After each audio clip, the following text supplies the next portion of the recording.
Kristen Melody and Colin Farrell should be winning Emmys for this show. Absolutely 100 points, 100 points, 100 points. Okay, what's going on here? Why is there such a big discrepancy between critics and the general audience? Has this always happened, or is this more of a recent phenomenon? Well, there's a few reasons for this, but let's state the obvious first. These TV shows, movies, and video games are typically reviewed by as little as one person to at most a handful of people. So it's not unreasonable to see differing opinions to some extent. But what I'm talking about isn't as simple as a video game being rated a 10 when it's actually an 8. There's way more at play here, and that'll be clear when we look at a few specific examples, starting with the most recent one. Maybe we can talk about what they did to my partner's face. Holy God, what are you showing me? His head. Come on! Open your eyes! HBO's The Penguin just wrapped up last month, and like many others, I was a huge fan right from episode 1. As far as superhero shows go, this is easily one of the best ones we've seen. Currently sitting at a user score of 8.1 on Metacritic, the show's been raking in the numbers with every weekly episode, and overall the sentiment online has been fairly positive as well. It's clear that The Penguin's a success, at least among the average viewer. But some reviewers and journalists weren't as fond about the show. I want to point to IGN in particular here, a company that we'll be talking about quite a bit in this video, but that's just because of how big they are. IGN gave season 1 of The Penguin a 5 out of 10. Now on the surface, this is a bit surprising, but I mean nothing worth making a video about. Reviews are subjective, so it's understandable that they differ from person to person. But if you check the review for each specific episode, they all got 6 out of 10 or higher. Yeah, that's right. None of the individual episodes got less than a 6 out of 10. But somehow the show gets a 5? Why the discrepancy? Well, it looks like each individual episode was reviewed by Tyler Robertson, whereas the whole season review was done by a different writer, Eric Adams. Now, right away this should set off alarm bells in your head. Why would you have different reviewers for the entire season versus each individual episode? Like, that just seems like bad practice. I mean, it's possible that Tyler was better for the job, given some of his previous work. Oh. Okay, I don't want to rag on this guy too much, so let's take a look at the review for the whole season then. What did IGN have to say about season 1? What? Seriously? See, as we continue on with this video, you'll see that the excuse of subjectivity is just that.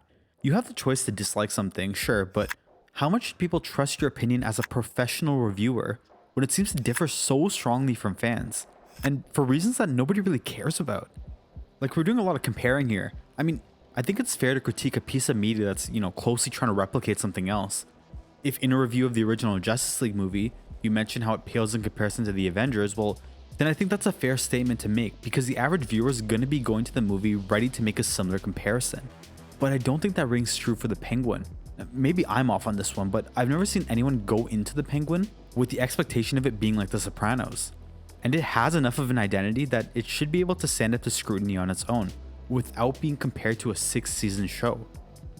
It's clear that our friend went into the show expecting it to be like The Sopranos, when in reality he should have gone into it expecting it to be a spin-off of the Batman. Now, I'll give credit where credit's due. There are plenty of YouTube channels and less mainstream reviewers that have a very loyal following because they do just that. They're not just giving an opinion, they're reviewing a piece of media from the perspective of the audience, because they are part of the audience. Of course, it's still part of their job to do this, but when you hear about how they talk about movies, shows, or games, it just doesn't sound like this.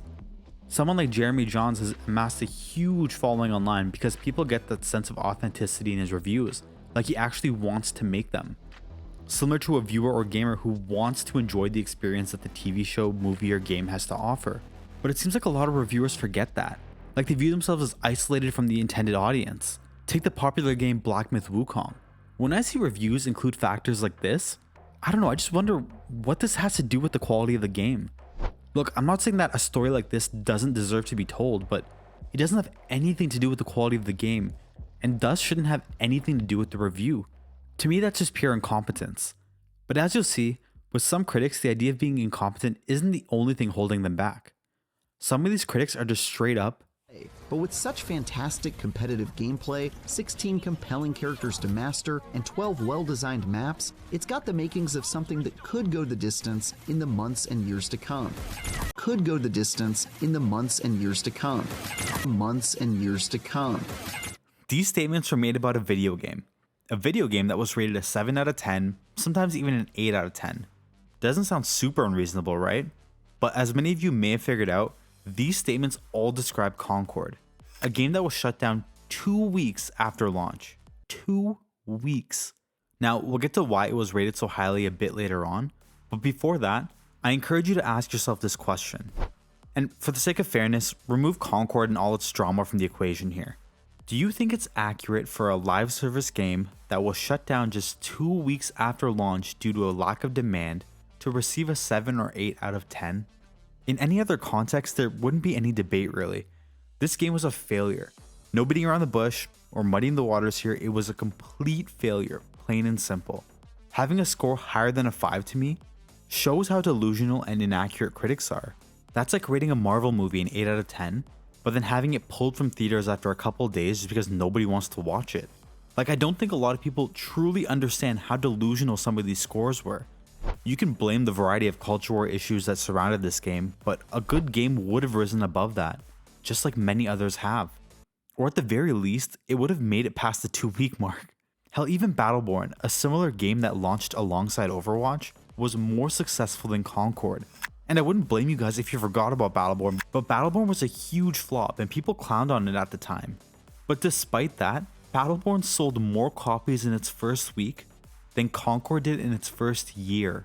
So yes, reviews are subjective opinions, but if you rate a video game a 7 out of 10 and it gets shut down due to a lack of interest just 2 weeks later, I don't know man, your opinion is just objectively wrong. So then you may ask, why was it rated so highly? Well, there's 2 primary reasons. The first is all about business. Now, I'm not diving into conspiracy theories or anything, I'm just putting out an obvious conflict of interest. It would look really bad to belittle Sony's next big franchise as a gaming critic, reviewer, or company, especially when they provide you with early access to games or behind the scenes content that can put you above your competitors. The game had a lot riding on it, and that's made clear from their promotional material and even their contribution to the Amazon Prime show Secret Level.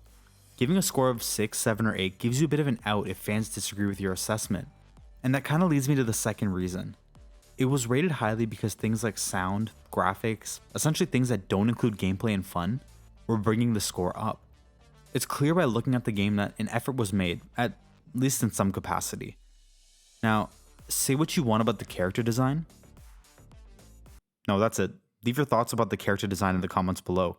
The average player would probably agree that if gameplay is bad or if the game itself isn't enjoyable, then the sound and visuals of the game shouldn't be enough to carry your review score from a failing grade to a good one. Not even a passing one, a good one.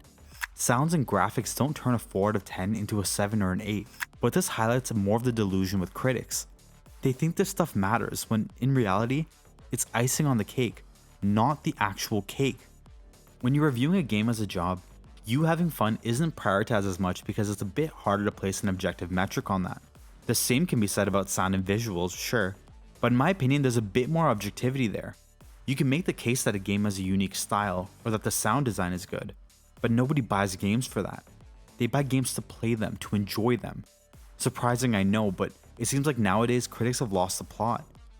The levels of delusion seem to rise higher and higher, and critics are able to give quote-unquote safe reviews by uplifting things that don't really matter to fans in order to appease companies that inadvertently pay their bills. And to be clear, I'm not saying that mainstream critics and reviewers are being paid off directly. Bribery doesn't have to be as simple as accepting money. Being provided with these perks like early review copies can put certain critics above others, since they're able to get their reviews out sooner. In turn, this brings more attention to their content, and as a result, more money. Like I said earlier, it's a bit of a conflict of interest.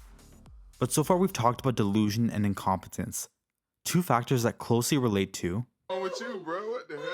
You tripping, bro? You tripping? Look, I'm no Star Wars fan. Oh, brother, this guy stinks! Yeah, I don't know, I never really got into it. I don't hate it, but you know, whatever. But from the outside looking in, I don't think I've ever seen a franchise go to war with its fans like this one has. From the movies to the shows, even the video games. It seemed to have all started back in 2015 with The Force Awakens, but really escalated 2 years later with The Last Jedi. And I think it's with Star Wars that we saw the start of this very frustrating trend. I won't deny that there's always people online who take things too far when criticizing a piece of media, but that's only a minority of people. The problem is that there was plenty of valid criticism longtime fans had with the new entries. Poor writing, continuity issues, the retconning of previously established plot points and characters, and just an overall loss of the essence that made Star Wars so special. Fans specifically had issues with the new protagonist Rey and how it seemed like she was able to shortcut her way to success. There's so many videos that tackle this topic in more depth, so I'll just leave it at that. Like I said, I'm not a huge Star Wars buff or anything, but I'm well aware of the issues that people had.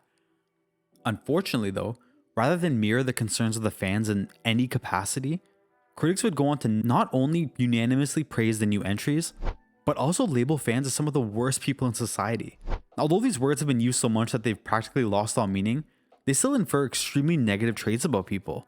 And this was even more true 10 years ago. However, in the case of Star Wars, it was just normal, everyday people who weren't pleased with the direction the franchise was heading. Again, there definitely were people who fit these labels, but let's not act like this was the whole Star Wars fandom. This combination of critics and eventually studios hating the very audience that the media was intended for gave rise to reviews and media that were seemingly made out of spite. And this is something you can apply to the more recent release of Star Wars Outlaws, one of the most mediocre games released this year that was shielded from all criticism by use of critics and journalists. The fans and critics deviated so heavily on this one. I mean, tell me how this gets a user score of 5.3 on Metacritic, but scores like this from the professional reviewers. This game's even nominated for Best Action Adventure Title of the Year. Like I alluded to earlier, a critic score has to at least somewhat align with how successful the product is. But I think that nowadays people have gotten the impression that critics think they know best. Rather than reviewing from the perspective of the viewer, they let pride get the better of them. You can't help but feel like some of these reviews are written with a sense of moral superiority, and fans online respond accordingly. And unfortunately, this negative cycle continues, and in turn, critics become spiteful of the very audience they're supposed to represent. Attention and views are a form of currency in today's media landscape, and nothing brings in the online traffic and engagement like a good controversy. Sure, controversy has its limits with how profitable it can be, especially when it comes to building a brand people can trust. But when the controversy in question is giving an unexpected score to a game, or saying something stupid during a review, then it can turn a regular boring review into a viral sensation.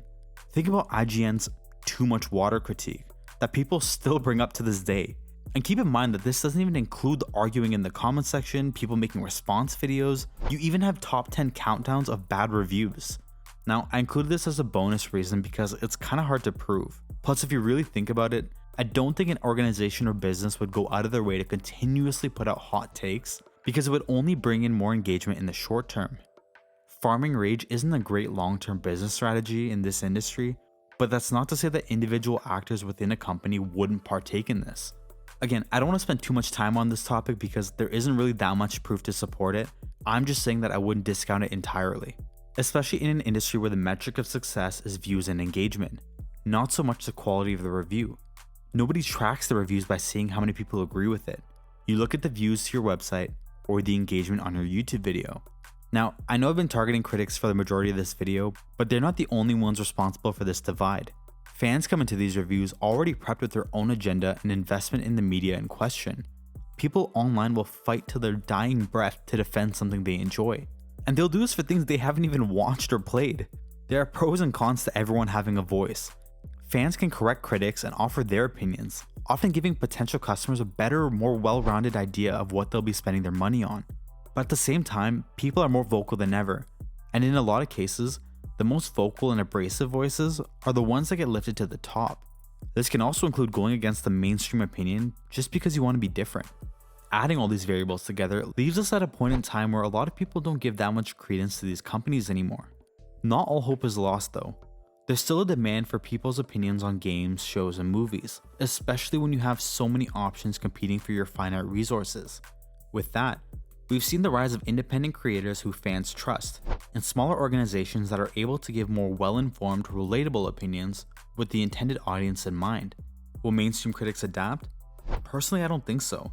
It seems like many are so far removed from the typical customer, and the decline in their online traffic is reflecting that. I'm going to be making a whole separate video on that though, so make sure to like, subscribe, and check out the video on screen now. Thanks for watching and stay winning.